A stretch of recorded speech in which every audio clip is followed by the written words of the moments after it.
en el minuto uno, como que algunos se pierden más que otros, ¿no? Pero qué bueno, hermanos, que estamos todos bien. Quiero invitarle a ver en su Biblia, en el libro de Segunda de Timoteo, en el capítulo 2 y versículo 15. Este versículo yo lo aprendí cuando era muy pequeño, por tanto hace muchos años atrás, y recuerdo que lo aprendí porque alguien me lo enseñó cantado. Le puso música y lo cantó y nunca más se me olvidó. Mire lo que dice el apóstol Pablo a Timoteo. Le dice: procura con diligencia presentarte a Dios aprobado. Procura con diligencia, o sea, con harta dedicación, con harto esfuerzo, ¿ya? Con preocupación especial. Procura con diligencia presentarte a Dios aprobado, no de cualquier manera, sino que aprobado, ¿ya? Como obrero que no tiene de qué avergonzarse, ¿ya? Procura con diligencia presentarte a Dios aprobado, como obrero que no tiene de qué avergonzarse. ¿Por qué quiero compartir con ustedes esta palabra en el día de hoy, iglesia? Porque durante la semana he estado pensando, estuve observando, leyendo algunas cosas, también estuve viendo algunos videos que he estado revisando. Y una de las cosas que en el último tiempo, también he hablado con un amigo con el que converso semanalmente desde Osorno. Una de las cosas que yo le he preguntado y hemos hablado mucho es: ¿por qué en el último tiempo, queridos, hemos sabido de tantos cristianos que han vuelto atrás?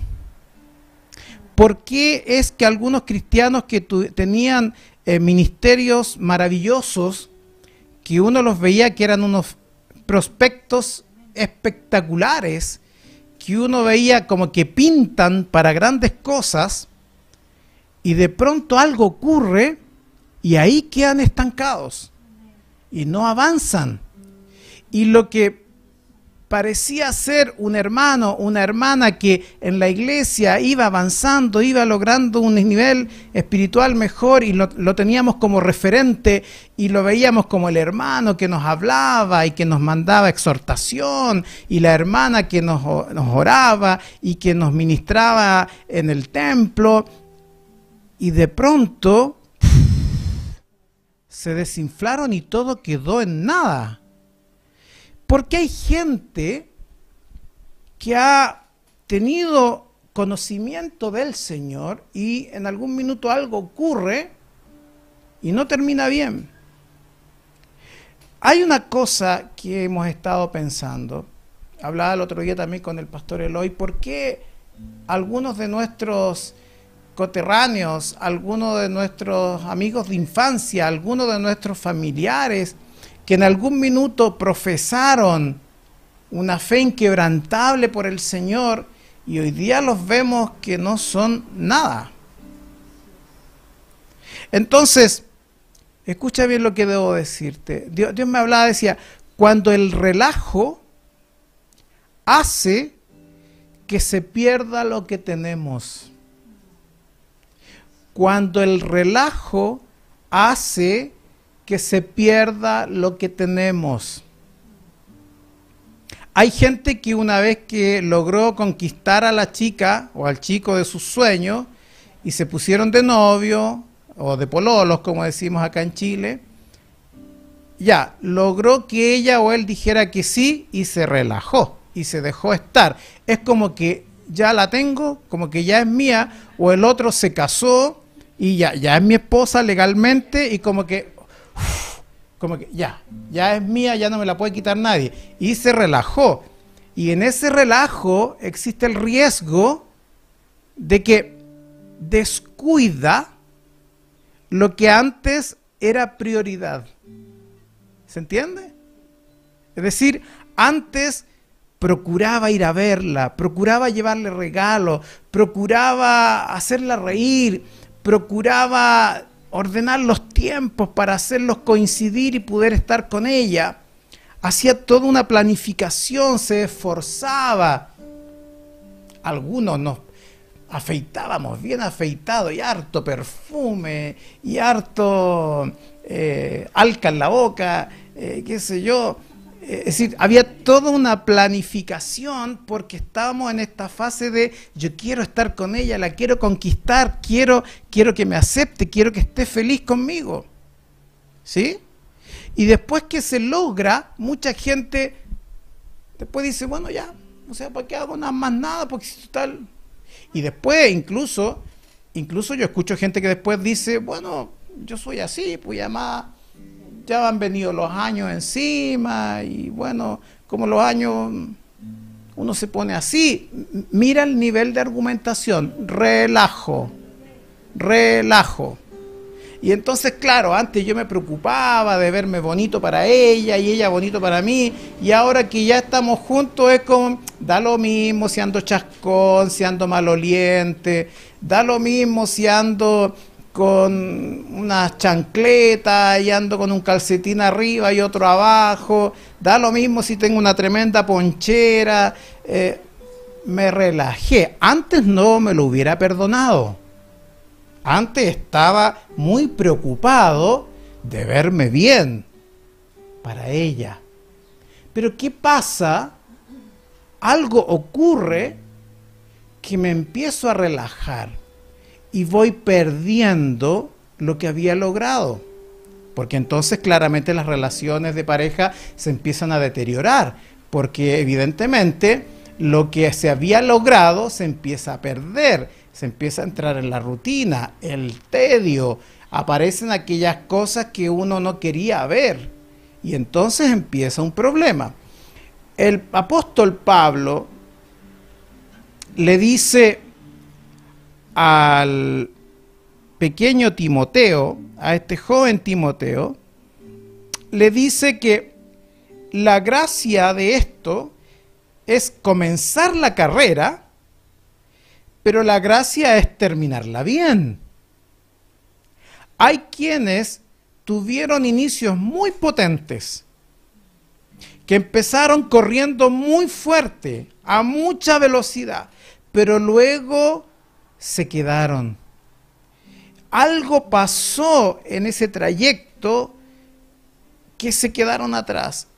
Hay dos ejemplos en la Biblia que quiero que usted los pueda pensar. No vamos a leer todos los capítulos, pero por ejemplo, si usted mirase en su Biblia, en el libro de Génesis, en el capítulo 25, en el capítulo 26 y en el capítulo 27, se va a encontrar con la historia de Isaac. Usted sabe que Isaac era el hijo de Abraham. Y Dios usó a Isaac de una manera increíble. Dios le había prometido a Abraham un hijo, le dio a Isaac. Abraham después Dios le pidió que sacrificara a su hijo, lo llevó al monte, lo iba a sacrificar. El hijo vio cómo Dios respondió al padre. Él fortaleció su fe en Jehová Dios porque vio que Jehová Dios proveyó para el holocausto. Su esposa, la esposa de Isaac, fue escogida por Dios mismo. Isaac se dejó guiar por el Espíritu y encontró a su esposa amada, una bellísima mujer, y dice de que él entró siempre en obediencia a Dios. Se casó con su esposa era una mujer estéril. Dice de que Isaac clamó al Señor, Dios oyó su oración y dice de que su esposa concibió y tuvo gemelos, Jacob y Esaú. Es decir, Isaac era un hombre que estaba siempre bajo la voluntad de Dios y obedecía fielmente. Y si usted lee el capítulo 26, se relata de Isaac viviendo en Gerar y dice que Isaac abrió los pozos y dice de que cada vez que abría un pozo era bendecido con aguas vivas, y dice de que Dios estaba con él, y dice que toda la gente de alrededor veía cómo la mano de Dios estaba con Isaac y cómo Isaac era fiel a Dios.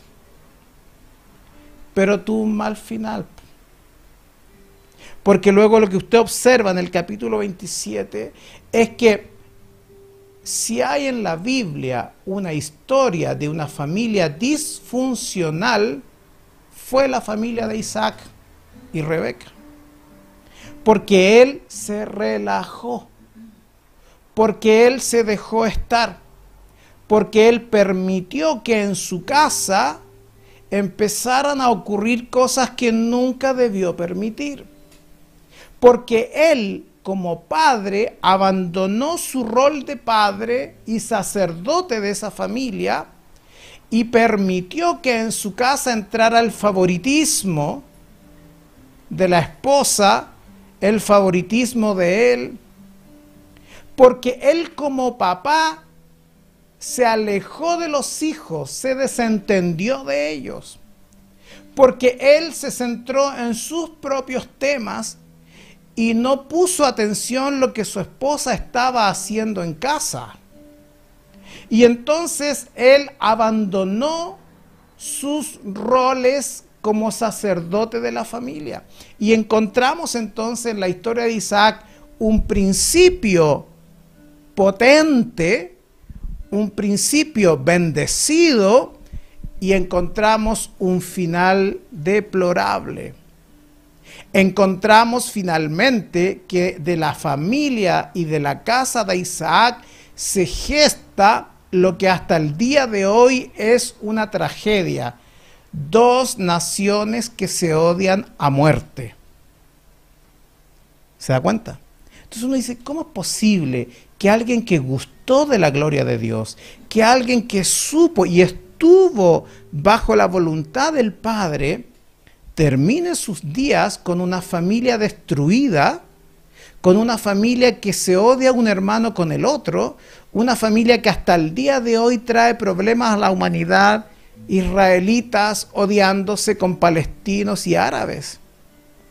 ¿Se fija? Algo pasó allí, que el principio no fue el mismo como al final.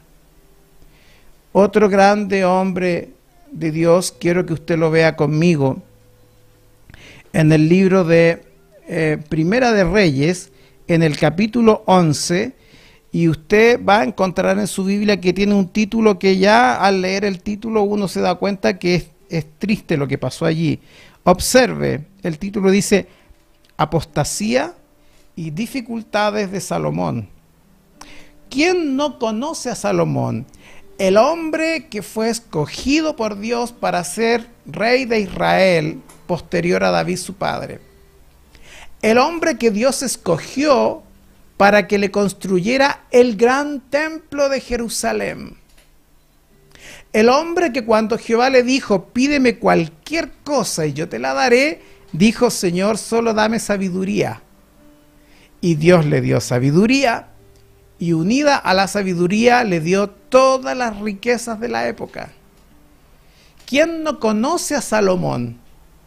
Un hombre temeroso de Dios, que construyó el templo, que llevó al pueblo a buscar al Dios vivo.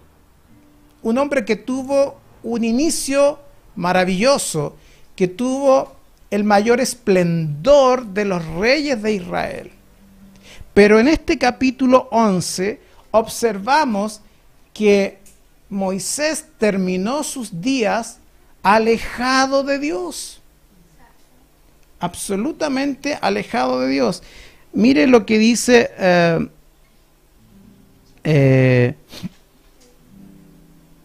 versículo número 4 de Primera de Reyes 11. Y cuando Salomón era ya viejo, sus mujeres inclinaron su corazón tras dioses ajenos, y su corazón no era perfecto con Jehová su Dios, como el corazón de su padre David. Si usted se da cuenta,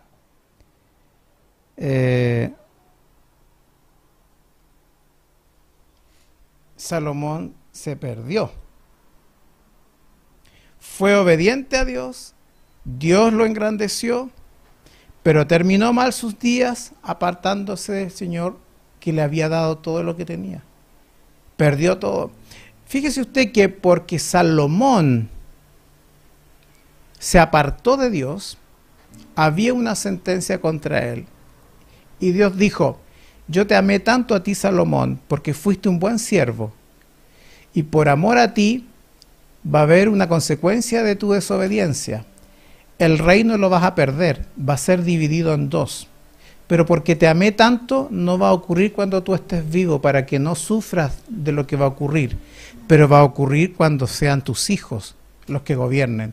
Y el reino fue dividido. Muere Salomón, asume su hijo mayor como el rey de Israel y se divide el reino, y de ahí para adelante tragedia para el pueblo de Israel. ¿Qué pasó con Salomón? Que siendo un hombre tan sabio, tan celoso de bendecir a Dios, termina sus días de manera tal, cuando el relajo espiritual hace que se pierda lo que tenemos. Te lo vuelvo a repetir. Cuando el relajo espiritual hace que se pierda lo que tenemos. El apóstol Pablo exhorta al pastor Timoteo, que era un jovencito, y este está comenzando su ministerio, está comenzando su vida espiritual. Y el apóstol Pablo lo aconseja y le dice cosas, vamos a decir hoy día aquí, le dio algunos tips de lo que tiene que fijarse para que no le ocurra lo que le ocurrió a Salomón, para que no le ocurra lo que le ocurrió a Isaac. Y el apóstol Pablo le dice derechamente a Timoteo, que está iniciando este ministerio, cómo tiene que comportarse. Quiero invitarte a que tú revises conmigo en Primera de Timoteo, en el capítulo 6, Primera de Timoteo, en el capítulo 6 y en el versículo 20.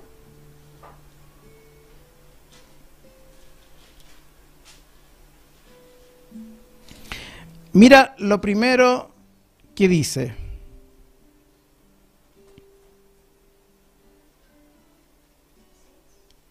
Primera de Timoteo 6, 20. Dice, oh Timoteo, guarda lo que se te ha encomendado. Renuevo del Espíritu, escúchame bien. Oh renuevo del Espíritu, guarda lo que se te ha encomendado. Guarda lo que se te ha encomendado. Porque no es mi responsabilidad como pastor. No es responsabilidad del líder. No es responsabilidad del que dirige, que coordina o que exhorta. Es tu responsabilidad guardar lo que se te ha encomendado. Porque a ti se entregó el conocimiento del Evangelio. A ti se te entregó la persona de Jesucristo. A ti se te dio el mensaje de salvación. Y tú recibiste la unción del Espíritu Santo. Entonces el apóstol le dice a Timoteo, guarda lo que se te ha encomendado. Y acto seguido, un primer tips que yo le querría decir. Evitando las profanas pláticas sobre cosas vanas. Si tú te vas a Segunda de Timoteo, al capítulo 2, y vas al versículo 16, Segunda de Timoteo 2, y te vas al versículo 16, dice, mas evita profanas y vanas palabrerías, porque conducirán más y más a la impiedad, y su palabra carcomerá como gangrena. Y vuelve a repetir en el versículo 23, pero desecha las cuestiones necias e insensatas, sabiendo que engendran contiendas, porque el siervo del Señor no debe ser contencioso.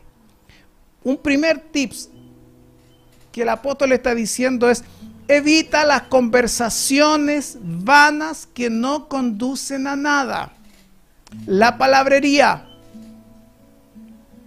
Iglesia amada, a veces yo tengo que no reunirme con mi familia, a veces yo tengo que no reunirme con cierta gente, a veces tengo que no ir a ciertos lugares. ¿Y sabe por qué? Porque yo sé que en esos lugares, frente a esa mesa, ¿Sabe cuál es la conversa que se va a armar? Mira que tu hermano, mira que tu primo, mira que el tío de más allá, mira que el pastor del otro lado, mira lo que le pasó al otro y míralo.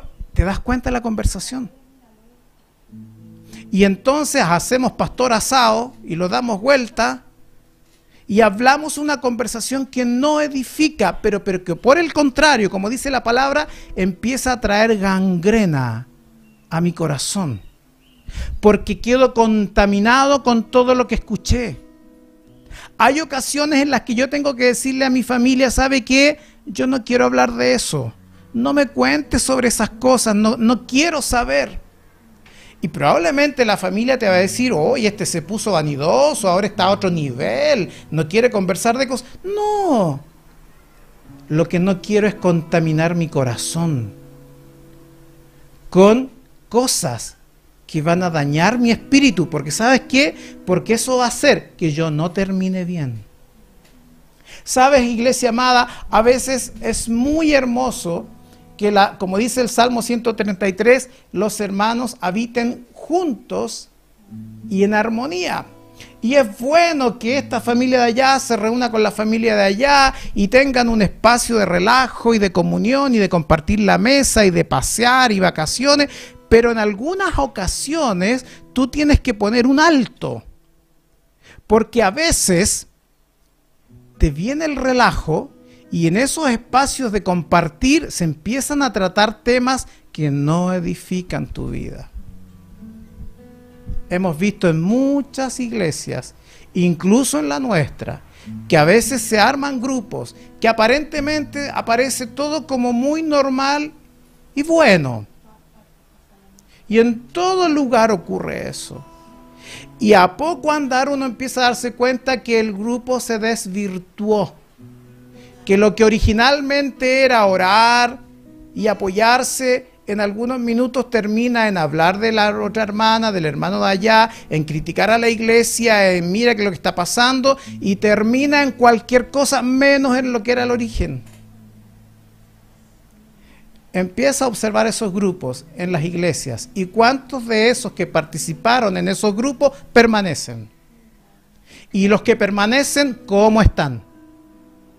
¿En qué nivel espiritual están? Por eso es que el apóstol le dice, evita las conversaciones necias. Evita aquellas cosas que van a traer infección a tu corazón. Iglesia amada, si tienes que pararte frente a tu familia y decir, yo no voy a participar de esta comida, de esta fiesta, porque necesito estar solo, aunque se enoje tu familia, pero tú estás cuidando tu corazón, aun cuando a veces puedas aparecer un poco brusco. A veces yo en mi casa he tenido que decir frente a mi mesa cuando tengo invitados, sea familia o amigos, he tenido que decir, perdón, ese tema aquí no se habla. Y sueno muy pesado. Es que estoy cuidando mi corazón, iglesia amada. El apóstol Pablo dice, evita estas conversaciones vanas. Segunda cosa que el apóstol le dice, ahí en 1 Timoteo 6:20, dice, y los argumentos de la falsamente llamada ciencia. Una cosa que puede hacer que tu vida espiritual caiga al final de los tiempos es cuando tú empiezas a prestar oído a lo que dice el hombre antes que lo que dice Dios. ¿Se entiende? El apóstol le dice a Timoteo, evita los argumentos de la falsamente llamada ciencia. Yo tengo un pariente muy cercano que amaba a Dios, que lo servía en su juventud. Pero en algún minuto me empezó a comentar que estaba leyendo unos libros sobre la reencarnación, sobre unos libros que criticaban a la Biblia porque la Biblia no era perfecta, porque tenía unos errores de diseño. Empezó a leer sobre el tema de cómo era el desdoblamiento del cuerpo y empezó a leer y yo dije, este niño se está metiendo con unos temas que... porque le parecía que eso era ciencia, le parecía que eso era algo que era digno de ser leído y había que considerarlo. El apóstol le dice a Timoteo, evita eso. Si no estás firme, evita eso. Bueno, así fue con esta persona y hoy día no sirve a Dios. Hoy día tiene cuestionamientos de si Dios existe, no existe, yo soy así, el que sea allá. Porque cuando empiezas a nutrir tu mente, tu intelecto, tu espíritu con los argumentos humanos, no hay quien pueda mantenerse firme frente a Dios. Me alegró tanto una conversación que tuve hace como 1 año y medio atrás con alguien en nuestra congregación que yo sé que nos está en el culto en este minuto, y me dijo, pastor, yo trabajo con el tema de la genética y el tema de todo eso, y cuando yo trabajo en eso y veo que esto, parece que esto muestra que la evolución de Darwin, y me decía, puedo llegar a creer una cantidad enorme de cosas, entonces yo digo, pero la Biblia no dice esto, y ella me dijo, pastor, yo tomé la decisión de, yo tengo que cerrar los ojos y asumir en fe que lo que dice la Biblia, eso es. Porque si yo sigo con el argumento de la ciencia, abandonaría el Evangelio. La palabra dice, evita los argumentos de la falsa llamada ciencia. Cuando alguien entra a la universidad, de nuestros hijos, de nuestras hijas, yo alegro mucho mi corazón. Pero también es cierto que empiezo de inmediato a pedirle a todos que oremos, porque sabes, cuando tú ya empiezas a estudiar y en la universidad te empiezan a hablar de filosofía y de epistemología de la ciencia y empiezas a hablar de todas estas cosas y empiezas a leer autores, grandes filósofos contemporáneos, y entonces se te enreda la cabeza con una cantidad de ideas y puedes derivar quizás en qué cosa. Que Dios sostenga a todos los que están en ese plano, en el ámbito académico, para que se mantengan firmes. Tercera cosa, segunda de Timoteo 2:20. Segunda de Timoteo 2:20 dice, perdón, 2:22. Una tercera recomendación que el apóstol Pablo le da a Timoteo. Dice, huye también de las pasiones juveniles. ¿Sabes cuáles son las pasiones juveniles? Lo tienes claro, ¿verdad? Y el apóstol le dice, huye de las pasiones juveniles, porque si te metes en las pasiones juveniles, es probable que vas a terminar mal. Partiste bien como cristiano, tu vida espiritual partió fantástica, pero si te enganchas con las pasiones juveniles es probable que termines quizás en qué cosa.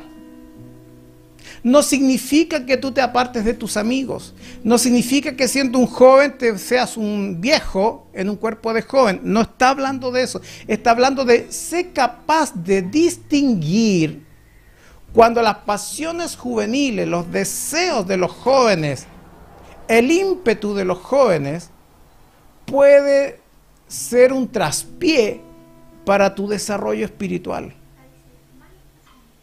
¿Ya? Las malas pasiones, esa es la traducción del NBI. Está muy bien que me corrija la nueva traducción de la Biblia. ¿Eh? Las malas pasiones juveniles. ¿Sí? Hablábamos el otro día en el Renuevo, un café con el Renuevo, ¿se acuerdan? Las redes sociales son muy buenas, pero también pueden ser muy malas. ¿Sí?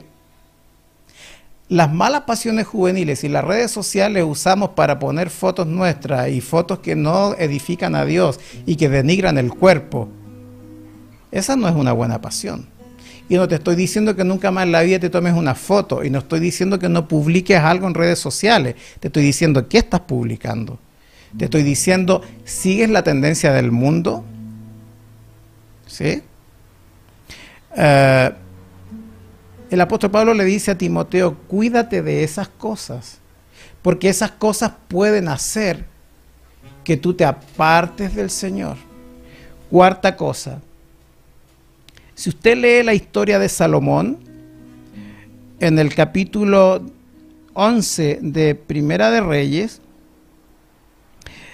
si usted lo mira, se va a dar cuenta que allí hubo cosas que de verdad son altamente reprobables. Mire, dice el rey Salomón, versículo 1 del capítulo 11, pero el rey Salomón amó, además de la hija de Faraón, a muchas mujeres extranjeras, a las de Moab, a las de Amón, a las de Edom, a las de Sidón y a las Eteas. Partamos, mire, primero se casó con la hija del rey Faraón. Faraón, una cultura donde los dioses usted tiene para escoger. Moab, donde el dios Moloc le pedía que quemaran las guaguas. Las de Amón, donde el dios de ellos era la diosa Afrodita, dios de la fecundidad, y para eso había que tener relaciones sexuales con las sacerdotisas del templo. Las de Edom, que tenían prácticas sexuales distorsionadas. Las de Sidón, que adoraban a Baal. Y a las Eteas, que adoraban a los dioses de los filisteos. Es decir, uno se pregunta, ¿qué hace un hijo de Dios como Salomón mezclándose con una cultura pagana? Entonces, una cuarta cosa que usted tiene que tener en consideración, si quiere que su vida, así espiritual como comenzó, no termine mal, es que usted tiene que tener cuidado con la cultura y con los hábitos de la gente con la que está rodeado. Hay gente que yo la escucho decir, pero ¿qué tiene de malo eso? Aparentemente nada. Pero usted sabe que los hábitos se pegan. En Chile hay un refrán popular que dice, dime con quién andas y te diré quién eres. Los chilenos tenemos un defecto, queridos del Ecuador. Nosotros vamos por 3 horas a Mendoza y llegamos hablando, che, argentino, se nos pega el tiro. ¿Verdad? Se nos pega el hábito. Y entonces el apóstol allí enseña en la palabra que el gran problema de Salomón es que Salomón se mezcló con gente pagana y finalmente no pudo ir contra las prácticas y los malos hábitos de la gente pagana con la que se mezcló. Es más, el versículo 1 parte diciendo, se metió con mujeres extranjeras. La palabra del Señor dice que el cristiano no se case en yugo desigual.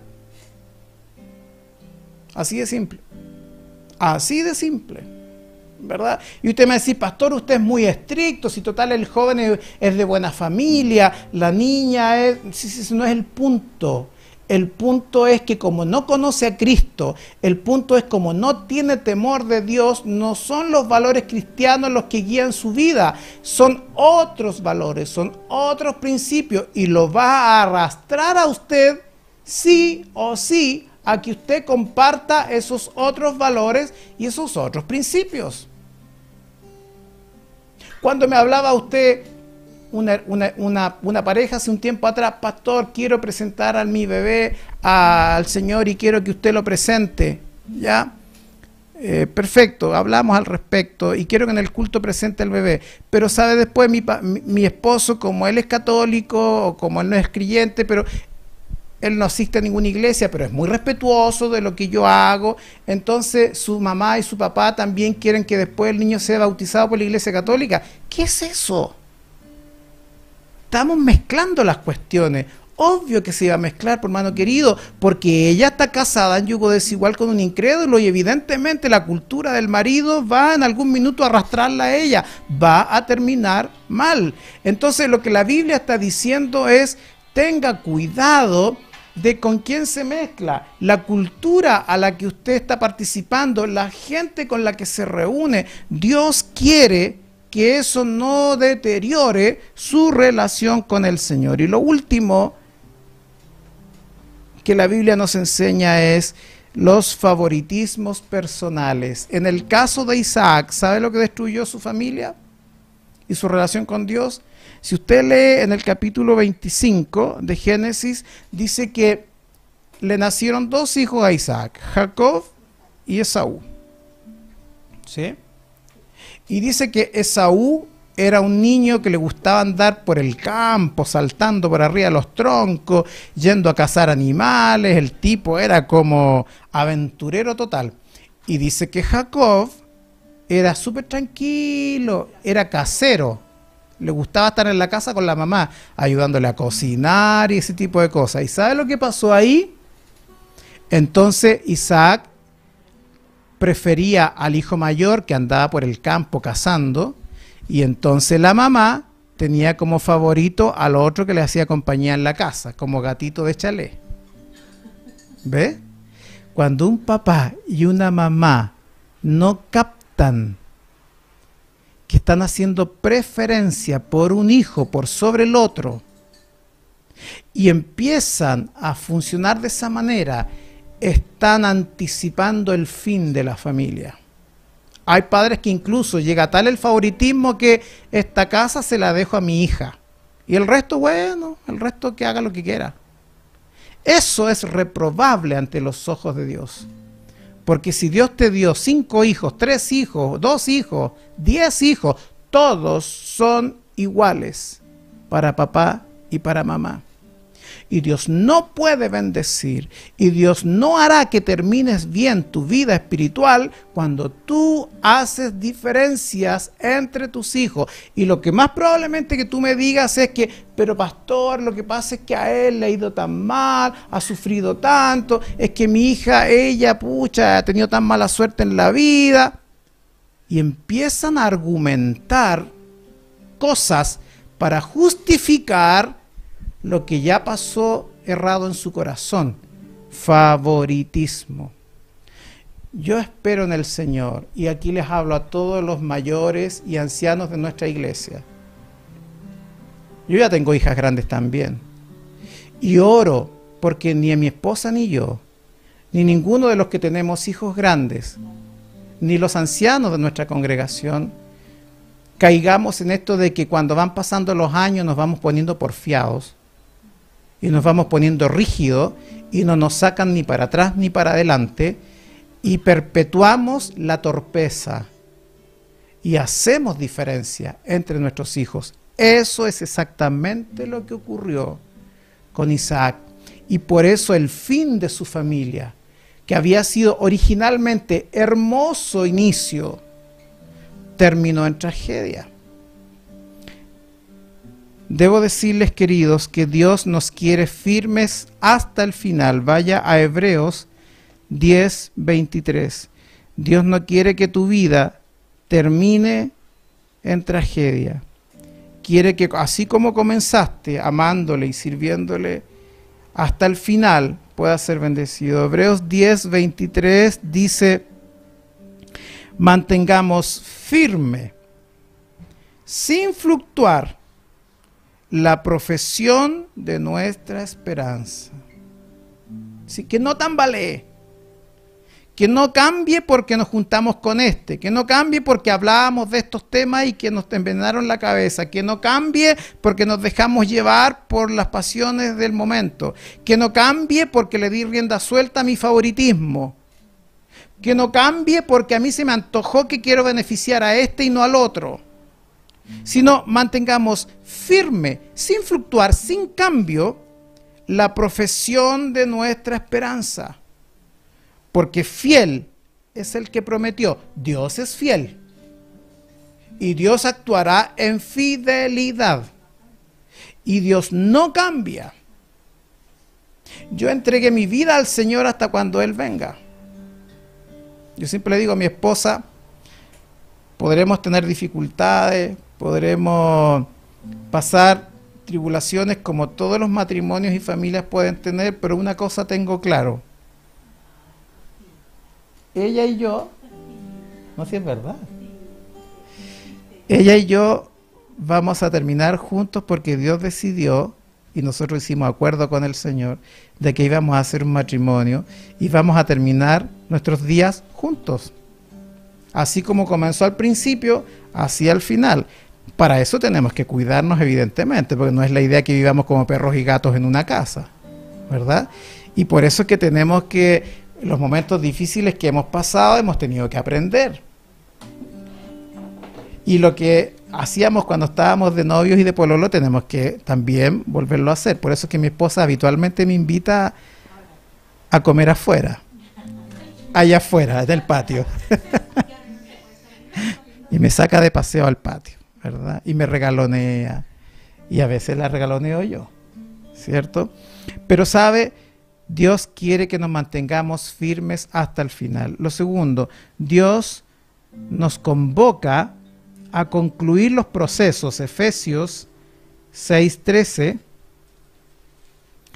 Efesios 6:13 dice, Efesios 6:13 dice, por tanto, tomad toda la armadura de Dios para que podáis resistir en el día malo, y habiendo acabado todo, ¿qué pasa? Estar firmes. O sea, no es estar firmes en algún momento, sino que el texto es súper claro. Dice, y habiendo acabado todo, estar firmes. Yo no quiero ser un anciano que cuando muera, los días previos a cuando muera, me vean haciendo cualquier estupidez que ofenda a Dios. Porque lo que la palabra me está diciendo es que cuando acabe todo, yo siga firme, mi fe intacta, mis principios cristianos intactos, mi comportamiento con el Señor intacto. Y no porque, ay pastor, pero es que él es ancianito, es ancianita, discúlpelo, porque parece que como que ya le está, como que le está patinando un poco. No, no, no, no, no. Dios quiere que acabando todo, estemos firmes. La convocatoria es a permanecer así. Y por último, en 1 Corintios 10, 1 Corintios 10, en el versículo número 12, dice, así que el que piensa estar firme, mire que no caiga. Es decir, aquí la cuestión no es, bueno, yo soy bacán, yo soy súper firme, Dios me habla, Dios tiene, Dios soy usado, yo soy terrible, Dios a mí me usa de una manera poderosa. El que está firme, mire que no caiga, o sea, esté atento. Porque cuando uno cree que estar súper firme, viene alguien, te mueve el piso y se te vino todo abajo. Por tanto, no es bueno que tú digas, yo estoy súper bien. Yo estoy espectacular, pastor. Porque cuanto más espectacular estás, adivina quién está enojado contigo. ¿Sí o no? El otro día hablaba con uno de nuestros hijos espirituales de la iglesia. ¿Y qué es lo que yo le decía? Tú estás en vitrina y Dios te ha bendecido y estás súper bien. Pero tengo que decirte que Satanás te tiene unas ganas y como te ve súper bien, adivina qué está haciendo. Satanás está tramando y está urdiendo un plan para tirarte al suelo. Por eso que el apóstol le dice, el que está firme, mire que no caiga, no se confíe, tiene que estar atento, porque cuanto mejor le va, cuanto mejor le está yendo, más artimañas Satanás quiere tirarle, porque Satanás quiere derribarte. Entonces tienes que estar atento, no tienes que ufanarte, no tienes que enorgullecerte de lo bien que estás, tienes que estar más atentos aún. Una vez con mi esposa nosotros hablábamos, hoy estos meses está la cosa fantástica, está hermosa, estamos tranquilos. Y mi esposa me dijo una cosa, prepárate, porque si esto está así de bonito, prepárate, algo se está urdiando en contra. Y claro, tiene la razón. Dios dice, si estás firme, pon atención, mira que no vayas a caer. Por último, quiero invitarles a terminar, querida iglesia, leyendo en Segunda de Pedro, en el capítulo 3 y en el versículo 17, Segunda de Pedro, en el capítulo 3, versículo 17, dice: así que vosotros, oh amados, sabiéndolo de antemano, guardaos. Te lo leo de nuevo.